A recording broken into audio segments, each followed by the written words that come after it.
Good. I got a few more left, but if we need more, we'll do Okay. All right. Okay. We have a volunteer. Let's see. I'm not a singer. Okay. Sing. You know, after eating, it's good to sing.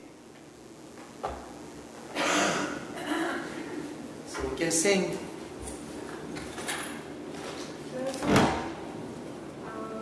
I'm gonna go over here. 528.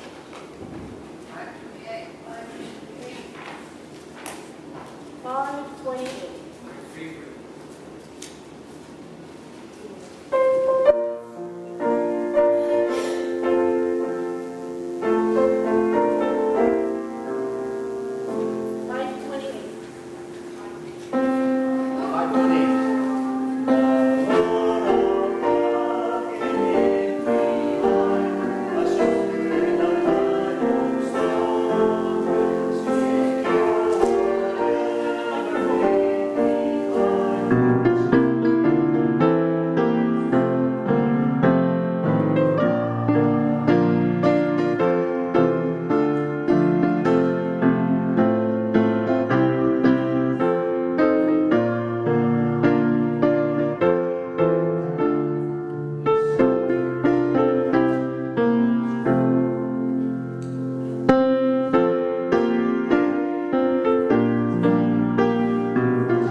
Okay.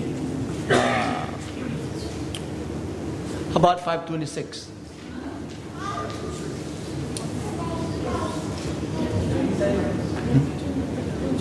It's okay. All right.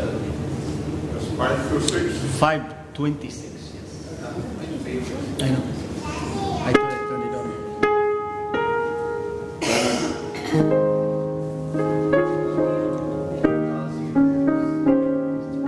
We can hear.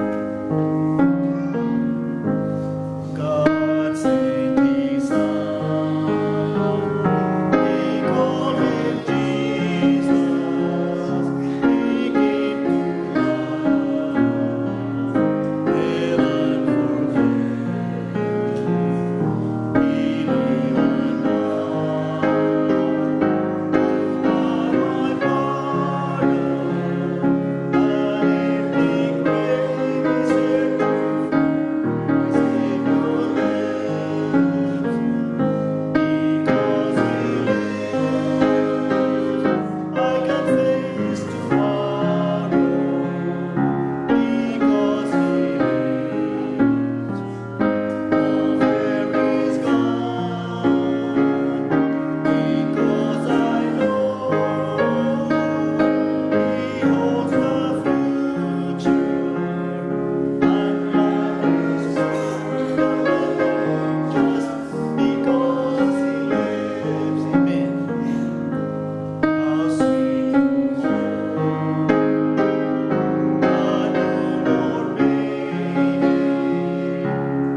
you know what? Now we should have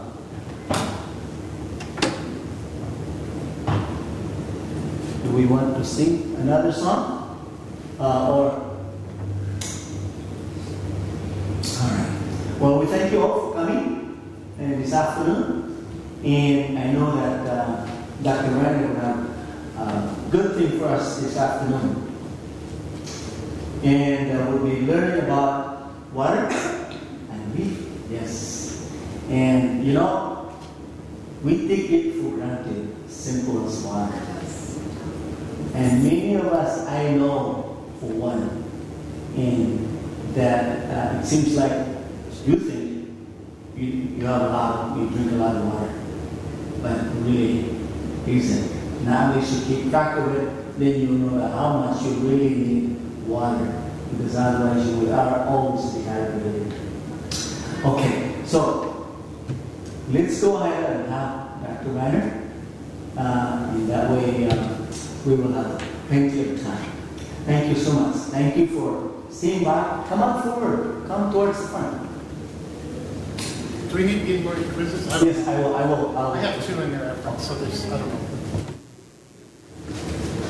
Okay, that's probably going to be the last time I hear Dr. Randy today. It's just Dave from now on out. But thank you, Efren. It's appreciate that. It's really good to be here. And I just wanted to, I don't know if you probably can't see this. So when I'm going to start from the beginning here. When I was asked to, and Gail and I were asked to be on the health committee, and then we started talking about Newstart, and we had 8 things to choose from. You know, what do you want to go over? And I knew one of them was water, so I raised my hand. I'll do water. And mine is not because of, from a physiological point of view. If you could see my tie here, I wore it on just for everyone, but this is a picture of a parasite. And anybody go backpacking? Backpackers, and when they tell you this, the little signs up in the Rockies, the water is very beautiful and everything, not to drink the water, it's because of this giardia. About 2 weeks, if you drink the water and you get infected, you'll come back and you will eventually go see a doctor. It's not life-threatening, but it's definitely debilitating. And so I've spent 32 years studying that. I worked at UCSD. I retired from there formally in 2008. And I'm not necessarily unemployed, but I'm not employed either right now. And so I have plenty of time to work on this. But when it comes to health and healthy living, I just want to say, compared to, for instance, Earl last week talking about exercise, I am not coming from a viewpoint of a teacher. I'm coming from a viewpoint of I'm learning this about as fast as I can myself. And I'll try to explain this as I go through a little bit because there's so much to learn. But when it comes to health and what we can do, and when you come to the simple subject of water, I once saw a book about this thick. It must have been 800 pages on water. So when you're talking about water from a scientist's point of view, all the aspects of it, it's very important.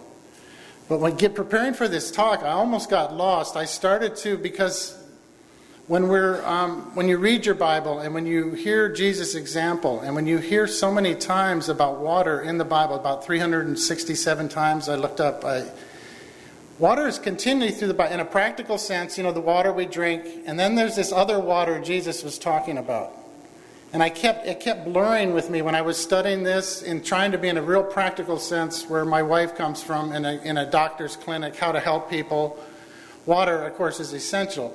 But then thinking about the spiritual aspects. So I'll try to weave that in. And the other part, I have a small confession. I got to the part of this, and I'll try to, and I'm a fourth generation Seventh-day Adventist. So my father's a minister. So all this subject of health, I should know from Ellen White's writings perfectly. And then I will have some small confessions as I go through and some explanations and maybe even some pleadings of my brothers and sisters. You know, learning about health for Adventists, for Seventh-day Adventists, you're right. In the technical sense, we should be teaching the world about this. We have had this knowledge from a long time, middle 1800s, or whenever the visions started coming down. How many are doing it, and how can we do it, and how should we do it? that's a more difficult thing. So let's get started. New start, and I following up what Earl did last week. We're in the third one, but if we could just review together, I'm going to throw this up. What's the first? What does N stand for? Nutrition. What's the next one? Next one? S? T? A? Rest? And trust in God. And all of these, as we go through this, and this is coming out of the Weimar, how they teach it, this is a really beautiful way of remembering it for if you're having trouble keeping track of that. Starting out here, I combined two texts together because it seems to fit. And a river went out of Eden to water the garden. That's the very first or second book in the Bible. This is the first mention of water. And this is a very practical sense, to water the garden. In this case, the water is doing something to the garden. The garden couldn't survive without the water. And then conjuncting that with Jesus saying, this is Jesus talking with the woman at the well. And he said, whosoever drinketh of this water shall thirst again. Jesus was making a bigger point. But we're going to talk now about the water where we thirst again. This is the practical water, the water that we drink, everybody knows about. But we'll see how much we actually know about it by the time we're done. You'll find out how much you don't know. It's sobering, actually. I wanted to start with this. This again, I don't know, Earl, if I was on the internet too much. First, if you go to the internet and you look at images on water, and this was like, oh my goodness, I got to show everybody this. Now, this may be just me, or I'm trying to make a point as well, ideally. This right here, believe it or not, you can see the size of... So this is a sphere. A sphere can hold the most volume of any shape. Now, this is the U.S. Geological Society telling this, so I'm not making this up. I mean, this is a big area, I agree, from here to here. And that means it would be about this, what's that, 1,000 miles or so across, and about 1,000 miles tall. The New Jerusalem, when it comes down, what is it, 1,300? It's very tall, right? This contains all the water, if you look at it, in the world. All of it. The oceans, the drinking water, the streams, the groundwater, everything. This smaller one here now becomes the fresh water, liquid water, ground, lakes, swamps, and rivers. And this isn't really the water you can go out and drink. This is just water too. This tiny little dot over there about where Atlanta, Georgia is, I'm stunned by this when you put it like this. This is all the water the world uses right here. The fresh drinking water that we can use as humans. So I'm not a big environmentalist kind of person, but I think it's coming at me from the other way. I'm being seen as we get closer to the end of time how important water is. And how much and how necessary it might become that we really start paying attention. That, when it's put like this, it's like, oh my goodness, we don't have much of this and we need to be careful. And another example I would like to show, and these are things that struck me because God created everything and He created the earth, He created the systems. And so this one here is just a basic water cycle, paying attention to evaporation. Paying attention, they call it, when it's a plant, it's transpiration instead of respiration. This, of course, goes up and condenses, and then this condensation will precipitate, and the precipitate runs off, and the groundwater, and this cycle completes here. Keep this in mind. This is talking about water in general, but water, we're part of the earth too. We're created by God, and some of these same systems you may see working as well when it comes to humans. Now here's our guy. I hope you can read this. If not, I'm going to go through this. Here, water regulates body temperature, makes up to 83% of the blood is composed of water. It helps remove waste. It composes 75% of the brain. The basic number we're going to end up with is about 70% of, by weight and what makes us up, at our age, when you get older, it drops down, and when you're a baby, it's about 80%, but we're composed of about 70% water.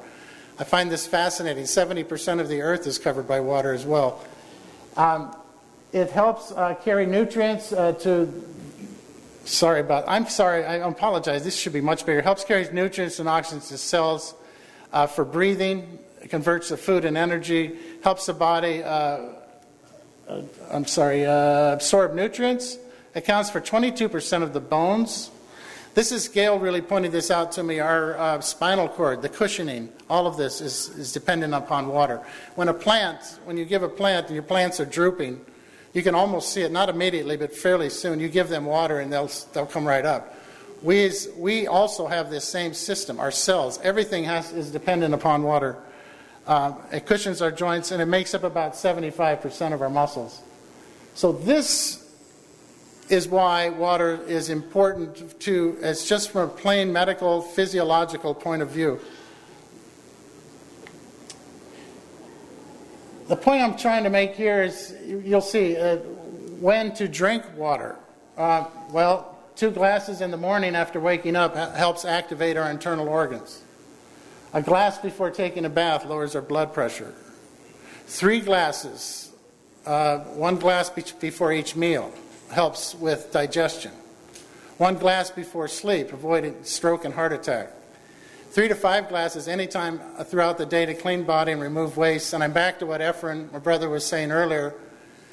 We're probably not drinking enough water, and the answer on your quiz, when is the best time to drink water? It looks to me like any time, right? How many heard that? I don't think it's happened very often. Can you drink too much water? And this is sort of weird. This is where temperance, somebody that's going to do the tea coming up, comes in. Does anybody remember that quiz? What was it, a radio station? It's unbelievable. You're going to win so much money if whoever can drink the most water. A lady am I correct on this? Correct me if I'm wrong, actually died from this. And they say it's hard to do. Basically, athletes might have an easier time doing it. It's called hyponatremia, natremia meaning for sodium. You can literally drink so much water, you lower your sodium to a level where the wires, our wires are made of liquid and bone, and our wires in our body are not made of metal, but they're wires nonetheless that conduct electricity. And when you get too low on that, you stop conducting, and there out go the lights, literally. So, again, temperance in all things, but I don't know if this is going to be our problem, drinking too much water. Our problem is probably going to be, and the older you get, the problem is going to be not drinking enough water. So these are, and this just sort of illustrates, and if you add them up, 2, 3, 6, 7, 10, 15 glasses a day, throughout a day. Basically, you can have an excuse, and except at meals. I have a problem with this. I will point out every time I have a problem with what I haven't learned. And Earl, I'm looking at Earl now. So last week, Earl, you really inspired me on the exercise. So Gail and I were walking on the beach at Imperial Beach. We walked from our place all the way up to the state park. My feet, by the time I got back, my feet were sore and my hips were sore. But I was inspired to exercise, and I'll have to admit, after you get past the pain and all that, I did feel better. So now we're going to switch over to exercise, from exercise to water. Water is just as important in this 8-step program that we're talking about, and we got to pay attention to it. I'm talking to myself. Every time I'm talking to you, I'm talking to me. I need to do this more so. And there's a couple key points I think that really came home to me throughout this, and it's on the quiz here somewhere. And if that's the only thing you learned today, we probably learned enough to keep you really going right on water, and maybe you can guess where that is. I apologize. I personally have been in medicine. Those that are not in medicine and in the field, this is a grotesque drawing. I apologize for the children, honestly. If you could just take this out. It might have been better just to cover this up. And the point is, they're trying to get all the places where we intake and the output. This is our daily balance, and paying attention to this, and this is why you have this growth. It would be much better without the head on there, to be honest. Remember, and when we talk about air too, remember when you talk about topology, what goes in our mouth and comes out, my problem is I'm too used to some of this because I've worked all my life studying a parasite that lives right about here. So we're very used to this, describing this. But that's really the outside of your body. Same with your lungs. Your lungs are really, if you think about it, outside your body. The lungs are sterile, but what we eat and comes through, that can't get inside us, so that's what we call an infection. That really is just passing through. That's a tube to the outside world. Same with your lungs, in and out. Just keep thinking, wait a minute, yeah, that's right. It sort of strikes you because these are key concepts. If you're not taking it in here, it's not going to come from nowhere, right? But it is important to realize a couple things. First of all, it's not everything. And you can't like catch up too quickly.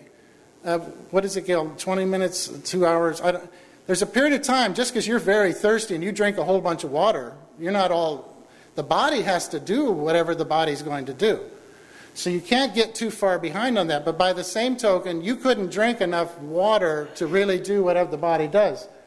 Because as much as coming from drinking water is from our saliva, from our gastric secretions, from our bile. Sorry about this right after a meal. It's too easy to me to talk about medicine and all this. It's sort of an academic thing. But our pancreatic juices, our intestinal secretions, for a total of 8,900. The output, what the body is taking out of that, comes through here by the time it gets down here, and by the time it goes through here, and we know what this is, and this is a balance here. And really, water is only, 2,000 over 900, about 22%. So we have to, and the rest of this is going to then come from our food and how the body just works naturally. But if you're not taking in this much here, you're going to be in serious trouble. And this is really where the water part in health comes in. I was trying to, if you look, and if you talk, even Gail and I on the way this morning, well, she had a formula that she used. And, this I'm trying to find for me, because I'm learning this myself as fast as I can, but how much should I drink? Now, when you fill out your quiz, we're not going to ask everybody what they filled out, because we're not going to be calculating each other's weight. But if you take your weight, you divide it by 2, that's how many ounces of water per day. When it comes to liquids and stuff, I'm very used to the metric system in the laboratory, but this is ounces. Down here we have a conversion. 32 ounces is 1 quart, is 1 liter. So should we be completely honest? I'm over 200, 215 maybe on a good day. So 215 divided by, or 200 divided by, let's just stick with round numbers. 200 divided by 2 is 100 ounces. I'm not very good with, if you're not good with ounces, they've made it nice for us. It's either going to be, depends where you buy it. If it comes in from Mexico, it'll be liters first and then ounces, or if you're in the United States, it'll be ounces and liters. But you notice on any bottle here, you have both. So if I calculate 200 divided by 2, I should be taking in 100 ounces a day. That's 30 divided by 32. I should be having about 3 liters. This is 1. I should be having about 3 of these. This is why it's important, and I was sort of finding when I was going through this, there's sort of certain rules you've heard. We've got to drink 8 ounces. Don't be too rigid on this. Just these. I think this formula is safer. If you're a smaller person, don't be 3-4 gallons. I mean, you can't anyway, but you don't really need that. For 200 pounds, how many glasses, more or less? Okay, so it's good question. 200 pounds, that's 2. That's 100 ounces divided by 32 ounces. 8 ounces a glass. What do we have there, everybody? 8 times 4, 4 glasses times, what did I say, 3, 12 glasses? I've got another one here for us. If this one doesn't work for you, let's try this one. And again, if you want to fill this out on your quiz or just keep it in mind, you can start here if you're less than 60 pounds. And then over here, this answers your question, brother. Over here, 1 to 4.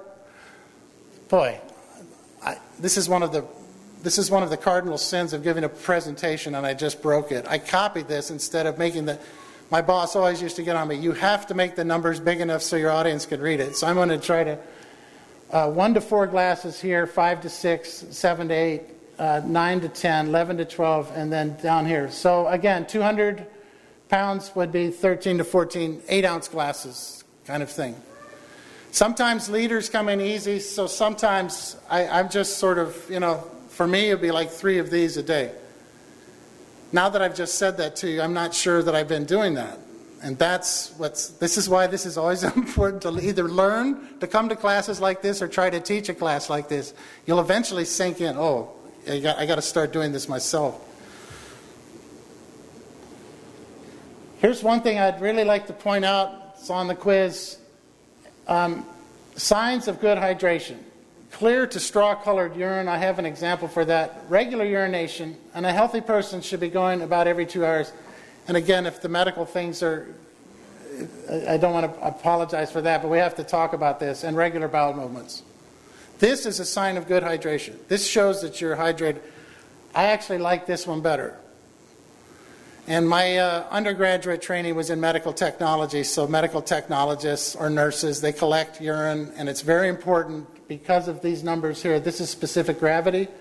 This is specific gravity, specific. Specific gravity measures basically it's a concentration of solutes, of something that's dissolved in something else, in this case water.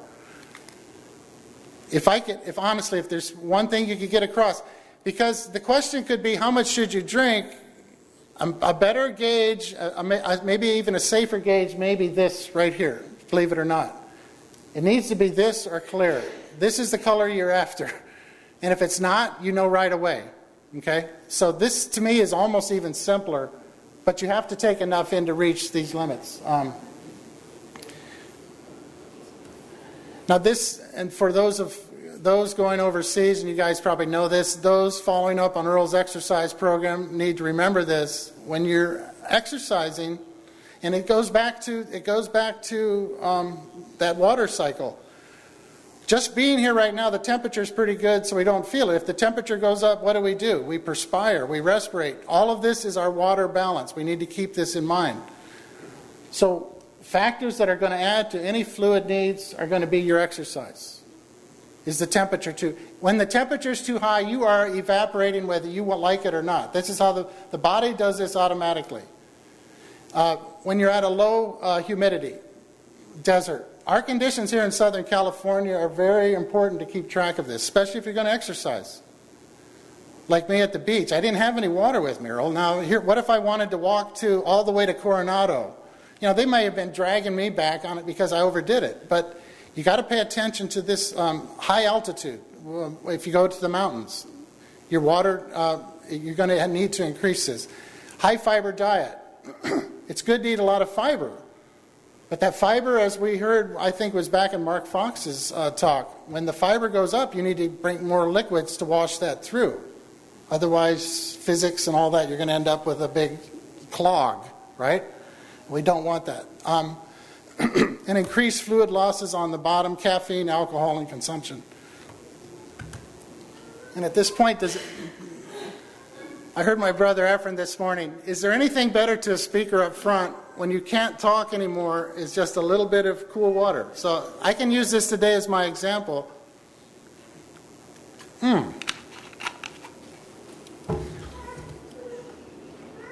Now, I found this interesting too, and I'm wondering, so instead of going to the doctor, the first thing we do, there's other things too. And when you're married to a nurse practitioner, you got this added benefit, or a nurse or a doctor. Oh man, I got a headache. Gail doesn't say, "Oh, I'll go get you an aspirin." She says, "Are you drinking enough water?" What? And these are the things we're learning, and these are the things, if we keep in mind, could really start maybe helping us a little bit. Do you have a headache? Are you tired? Do you have fainting spells? Lower mental and physical ability. Higher risk of urinary stone disease. That's not really a symptom, but you're at risk for that. Is your immune system suppressed? These are all symptoms, could be solved. I'm not saying it will be, but in many cases could be solved by drinking the proper amount of water. A very simple, cost-effective solution that was given to us by God through the prophet, in this church specifically, in infections. Hormone disturbances. Actually, I was quite impressed with the list of things. Higher risk of cancer, thicker blood. So last true confession time again. I've been in the hospital twice. I fell off a scaffold working construction when I was 18. I cracked my head, so they had to take me in the ambulance. And then last year at UCSD was my first time on the other side of it. I've worked at UCSD 26 years, but this time I was one of the patients. That was my second time in hospital, and I had a pulmonary embolism. Friday night, pain in my side, my back, and they take me, and I had a whole bunch of blood clots in my lungs. I didn't even know it. And Gail says, well, you're lucky because half the people that get this, they don't know it. You die. So God has blessed me and protected me. But this one here now, every time I go see a doctor, they're asking about this. Are you drinking enough water? If my blood, or if any of us, if our blood gets too thick, because the blood is what? How much? What percent? Any students here? Was it 83%? The blood is composed of water. If the blood doesn't have water, it's going to get thicker. If it gets thicker, it moves slower through your veins. And for some of us, that's very dangerous. You can't have it move too slow because you're going to get clots and things like that. Higher risk of stroke and heart attack, and stress and irritability. My wife's laughing now. I think I better take another drink of water.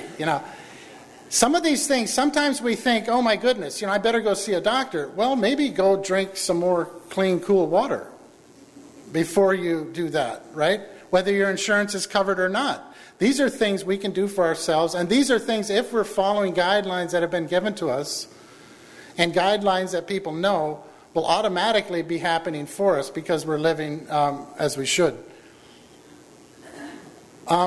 6 basic rules for fluid replacement when exercising. Some of these are just technical rules. These are for those. These are for not for those. Earl, I'm back to Earl's talk. These are for when all of us are exercising as we should be all the time. Cool water, 40 degrees. That's about refrigerator temperature is best. Plain water is best. Sugar and electrolytes build it up. I circled this one, and this, Gail, this is one that the nurses and others know by heart. Don't depend on thirst. Drink ahead of your thirst. And this gets more and more important, I'm told. Again, things are starting to bother me. I'm turning 60 in about a month, and it's like, oh my goodness, 60. That's a pretty big number and round number. As we get older, as I get older, this one here, your thirst, your ability to pick up thirst decreases. It's not as good as it used to be. Like, man, I didn't feel thirsty. But look at you. But I don't feel thirsty. The older we get, we may not feel thirsty. Especially when you're exercising. You don't wait, oh, I'm thirsty, I better drink some water. No, we drink ahead of it. You know you're going to be exercising, you know you're going to be in the heat, you know you're going to be at high altitude, take your water. This is written here for athletes, but it's the same point. Drink water before every sporting event. In our case, exercises. 2 cups of water, 2 hours before an event is about right if you're competing, I guess, or just exercising in general. The body, here it is, good. The body cannot absorb more than 1 cup every 20 minutes. So if you get behind on this, you can't necessarily catch up just because you're drinking a lot of water. Way before and after sporting events, and you can see, you want to replace 2 cups of water for every pound that you lose. So, and I don't know if anybody if you check yourself on the scale, just going through the day, checking yourself on the scale, you'll see how much it changes. Water weighs about close to 8 pounds per gallon, around there. 8 pounds per gallon. So it's, you lose a quart, you've lost a couple pounds. And so, I've lost some weight. No, actually you're not. You might be just dehydrated, right? So be careful on this. We have to have so much, and it needs to stay in balance. I put this in. I hope this is never any of our cases. Maybe this will be, but it was in the talk that we had, and I sort of kept some of the slides in there. This may be for nurses or if you're helping somebody out, and probably in the desert. If you see any of these symptoms, difficulty, clumsiness, shriveled skin, sunken eyes, painful, all of this here, you're in severe dehydration. If you run into someone like this, or if it's yourself, get yourself or tell them to get to a doctor. They're going to be running into serious trouble. Is any drink okay is the question. And the answer, I think, is a very simple one. What do lions drink?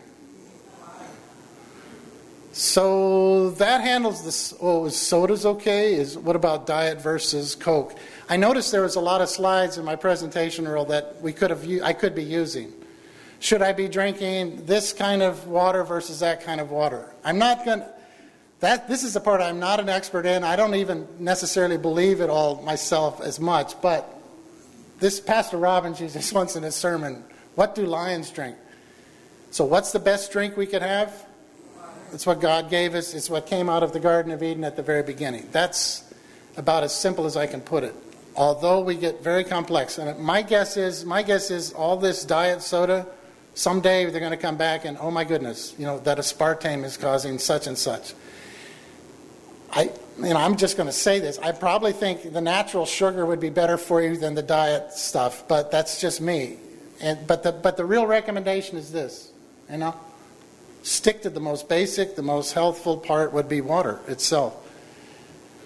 And I'm going to call this slow start, and this is the part that might be a little bit controversial, but this is the part I was talking about. I'm a minister's son, and I've heard this message, and I've heard the health message all my life.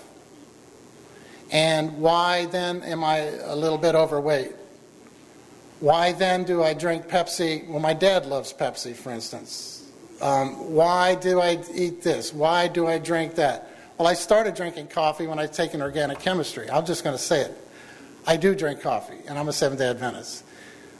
In my talk that was presented to me, there was many things, and at this point, this is the point where we would go into taking out coffee and taking out tea. I noticed there wasn't anything on tea. When you read Ellen White's writings, coffee and tea she uses synonymously. My guess is the author of this talk maybe liked a little bit of tea, so we'll just talk about coffee. This is maybe amongst Adventists, maybe this is a game we're playing, maybe not. But Ellen White said certain things, and I am going to address those. I just want to read something. This is a complex quote that I found, and this is also from Ellen White. Too many times when you read the books of a prophet, you might want to read her original writings all the way through. And this is a pleading. I'm speaking to Seventh-day Adventists that were born, raised, and maybe your parents were born and raised, and their parents were born and raised Seventh-day Adventists. There's her original writings, and then there's groups of, typically I think they were men, that came along and made compilations. They took out all the most, what a group of people decided, oh, this is important, this is important, this is important, and that became counsels on diets and foods, or that became this, or that became that. Originally, Ellen White wrote to a general church like this, and sometimes she was writing to one sister, or she'd send a letter to a brother, and that got put together. I believe she's a prophet. I've always believed that. How many of you listen to David Ashrick? Have you heard of him? David Ashrick was, if you know his story, a punk rocker, he read Great Controversy, and he said his testimony within 3 weeks, he got baptized. So if you've never been exposed to Ellen White and you get hit, and I would recommend Great Controversy, Desire of Ages, Steps of Christ, it'll blow you away. And then you come in and you say, oh, what about this thing? And what about this thing to do? I want to go through this. Listen to this. And this, I think, is important for Newstart. This is important for any of us that want to motivate ourselves, that know about it and want to do better.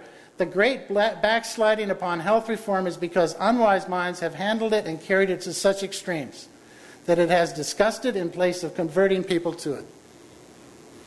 The great backsliding upon health reform. If we have backslidden, the prophet herself says, it's because some people have been so disgusted by how it's been presented that they just don't want anything to do with it.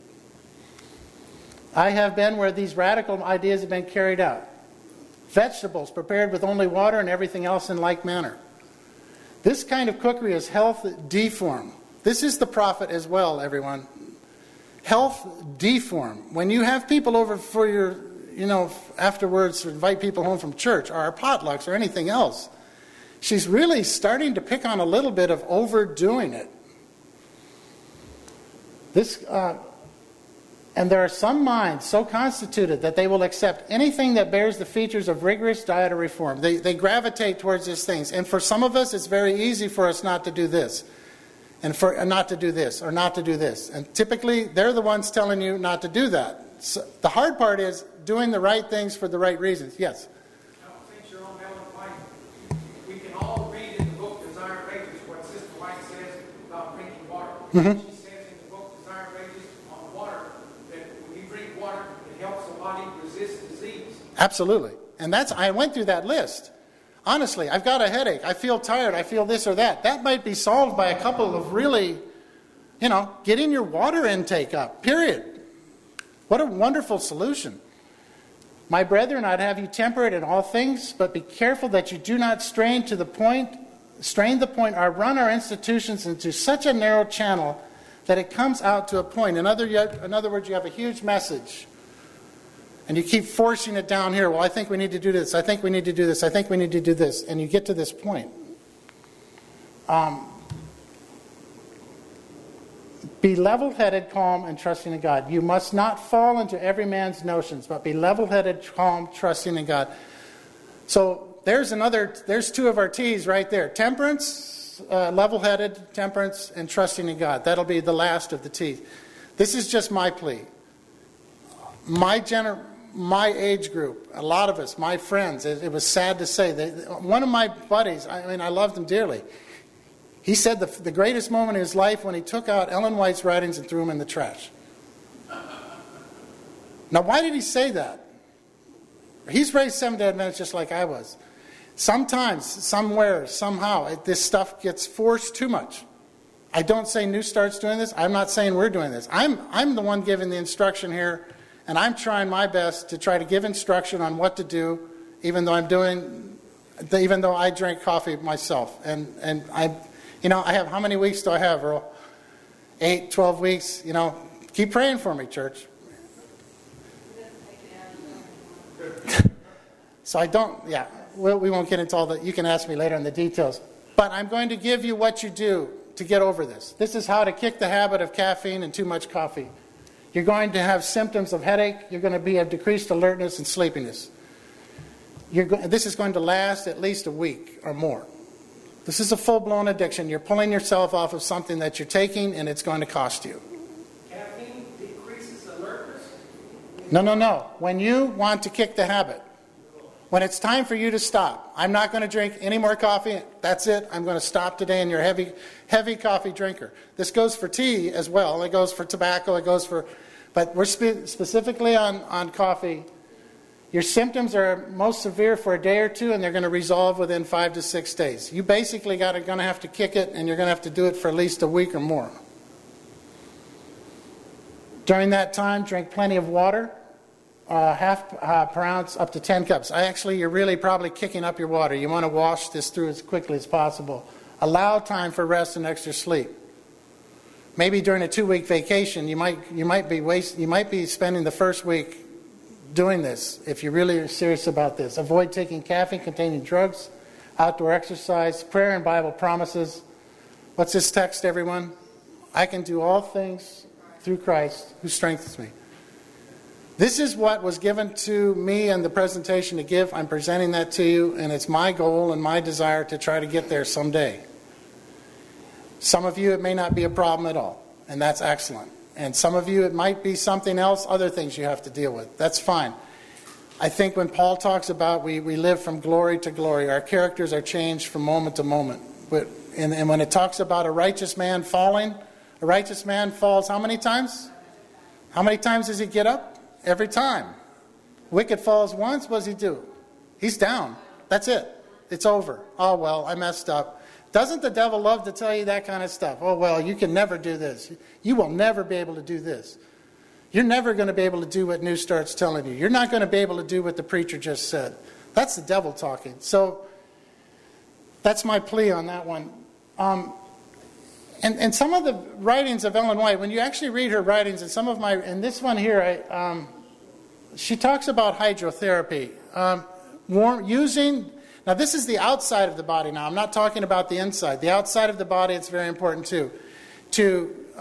Sometimes, obviously, washing your hands. It's amazing to me, at one time, surgeons would literally walk from one table to the next table, never washing their hands in between. Louis Pasteur, Lister of Listerine, when they first started saying, we need to wash our hands, they laughed at them. They mocked these doctors. They said, why would you wash your hands? So knowledge is progressive, and hopefully as time goes on, as we get closer, then we learn more and more. The stimulating of the blood and right here, cool water can help lower fever. Again, these are things you can do when you're not feeling good. And this one here, I hate to say, I really recommend this, at least for myself. I sometimes I make the bath water too hot, but a warm bath to warmer bath, if you're anxious, if you can't go to sleep, if something's bothering you, if you don't just feel quite right, you try to sit in a hot bath for 15 to 20 minutes, and pretty soon the only thing you're thinking about, man, I got to get out of here. But what you're not thinking about is all the things you did before you went in. And Mrs. White, there's a lot of writings on her with hydrotherapy, the use of cooling water, the use of heating water. And of course, for athletes, water's an amazing substance because we're not even talking about ice, but ice, what it can do for inflammation. So I guess that's part of water. Or just a heating pad, what it can do for sore muscles. So let's keep this all in mind. These are all health principles. These are all things that fall under the guidelines of water. And I'm going to finish here. And he showed me a pure, again, I conjoined two texts here. I find this amazing. The very first book of the Bible, it's almost at the very beginning, God separating the waters from the waters. And the very last book of the Bible, I believe you read it this morning, Ephraim. And he showed me a pure river of water of life, clear as crystal. Whosoever drinketh of the water that I shall give him shall never thirst. And again, Jesus, back to the woman at the well. I know you're talking to me about the water that's at the well that I asked you to get me a drink from. But Jesus speaking, I have other water. Jesus would always take very simple examples and put it way up here and, whoa, I never thought of that. His disciples many times had to ask him afterwards. I mean, they're embarrassed. Jesus, seriously, what were you talking about? And he starts with crops, or he starts with air, or he starts with, in this case, water. Water is very deep. Without the shedding of blood, there is no remission of sins. Blood is 83% water. When you really put the text of Jesus together and listen to the times he talks about blood, the time he talks about water, it's very important. What are we baptized with? What are we cleansed with? What did Jesus use to wash the feet? So it's very, this whole thing is very deep. What the prophet came and did and showed us is that, well, use the cool water for this. Use the hot water for this. Don't do all these things over here. Remember, Ellen White wrote a lot of her writings when mercury was a standard medicine. You hear my voice, right? What? We would just, you bring in some mercury. Now these guys come in hazmat suits and put it away in the laboratory. They used to give it as medicine. So when she was living in that time and God came to her and she said, do this, do this, do this, don't do this, no, don't do this. And now 100 and how many years later, you read it in the papers, day in and day out. So I want to stop there. And I thank you very much. I've learned more than I've probably taught today, that's for sure. Because a lot of these principles I'm going to really take to heart. I think this turning 60 is starting to get to me. I'm going to start and Newstart. By the time maybe 12 weeks or I might, something might actually is going to change here. I know it's going to change. And we pray, and our hope is for all of us that it's going to be that way for each one of us. Is this the part we go over the quiz? Does anybody want to go over the quiz? We'll call it out, except for the parts where you calculated how much you should drink, because we don't want to be calculating each other's weight, okay? Adults have what percentage of their body approximately composed of water? 70, good. What in the body is composed the highest amount of water? What? Blood, okay. When's the best time to drink water? If you have a really good memory, we could go over it. You can go through all those technical details, but I think when you're awake, stay with it. We've been told not to drink during meals, and that's really, at meals, I love a cold glass of water, but I'm going to try to work on this. And it makes sense. You got the food, you don't want to dilute it out. No. Okay. Half an hour before you eat? I remember when I was a student missionary in Korea, and they would take us out to eat. And Korean food, as you know, can get a little kick to it. And I'd be sitting in there, and I don't think it had anything to do with they were Adventists or not. It's just Korean custom. And I'd be like, "Where's the water? I just need." And then the Korean custom is you go to a tea house after you drink the water. So I'm like, and then it's hot tea. It's like, oh my goodness, where's the cold glass of water? Kind of thing. But I think with meals it's not the best. What percent of water do we ingest daily? I said it, but it's sort of technical. About 22% of what we ingest, of all the water we need, comes from water. The rest of it's coming from our food and different things. How much water should I drink each day? We're going to skip that one. Each of us should have come up with our own number. Here's the one I think here's one of the take-home messages that I think is very important, because this is a readout that anybody can do. What is the best indicator that I'm drinking enough water? The color, I hate to say it like this, but it's just from a purely medical point of view, it's the color of your urine, okay? And if it's that yellow color and better, you're doing okay. Am I drinking enough water? Oh man, how many cups did I have? You do need to pay attention to that, but each of us have our own readout. God's designed it that way. Name one factor that increases my need for drinking water. We listed many. Exercise, temperature. I keep looking at Earl. Exercise, okay. Temperature, too dry, too high of altitude. Some of the other liquids we're consuming are causing that. Name one thing that dehydration will cause. Headaches might be a really good one. Man, my head's hurting. Well, go drink some water. It could be something very much more serious or not, or it could be as simple as that. That's a nice solution. And of course, we had a list of a bunch of those. Here's the second big take-home I think is a good one, especially as we get older. Don't what? Don't rely, don't depend on thirst, drink. Drink ahead of your thirst. You're going to go out working hard for 8 hours. You drink before you do it, not when you're like, oh my goodness, I got to get a drink. I'm thirsty. By then you're getting behind. Gail, what were you saying? It's too. So if you're thirsty, you're 2 to 3% underhydrated already. Your body's starting to say, hey, wake up. You better start drinking some water soon. And after that, the body just goes through. The body will take care of the body. And what we call our mind and all that suffers because of it. Because the body has got to take the body. That's what the body does. And you're going to notice it. And the last one, what is the best way of knowing that I'm drinking enough water? I said it twice because to me, that's a huge take. I like that one because no matter how big or small or whatever you are and how many cups and all that, it sort of balances out. And if it's like this, oh boy, I need to drink more water. That's your answer. You don't have to guess on it. So thank you, everyone. And hope maybe continue to have a great Sabbath. Any questions?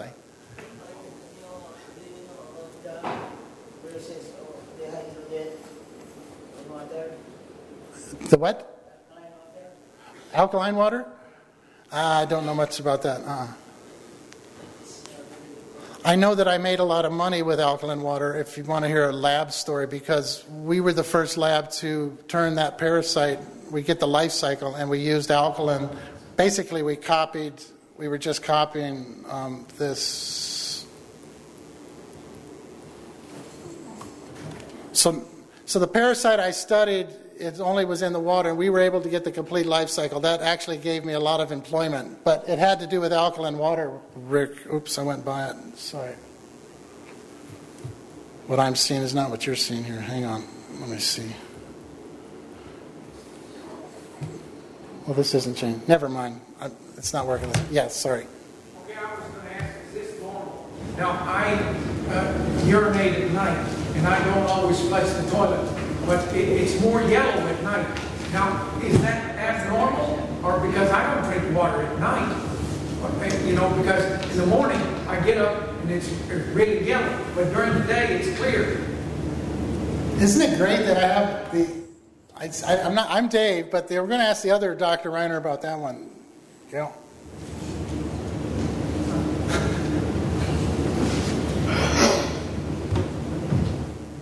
when you're sleeping, the blood flow to your kidneys increases by at least 50%. Who am I looking at? Who asked the question? Okay. And really, when you're looking at the color of urine, it should be at least once a day. So it will be more concentrated, especially, and that's true in the morning as well. So when we're doing some medical tests, we want the first void of the urine because it's typically most concentrated. Now, some men, if they get up a lot during the night, take saw palmetto, which is a natural supplement which decreases having to use the restroom at night. But having more concentrated urine during the night and then first thing in the morning is quite normal. Yeah. So if your urine is almost the color of water or the straw color that David showed, once a day, you're doing pretty good. And that's how I, raise the kids to be aware of that. If you take vitamins, your urine's always going to be a brighter yellow, so it has to be then in the context of vitamins changing the color of your urine. But then you're going to get to know what the range of how dark that's going to be.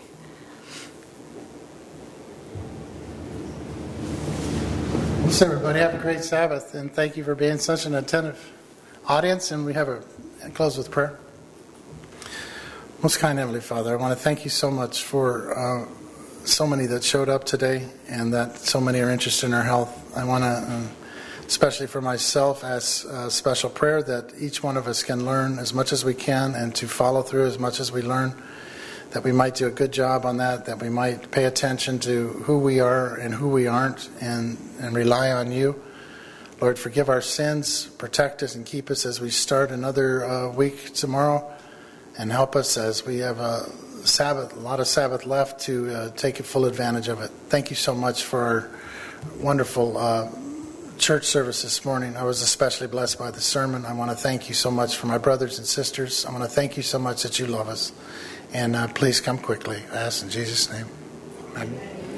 Thank you. Thank you.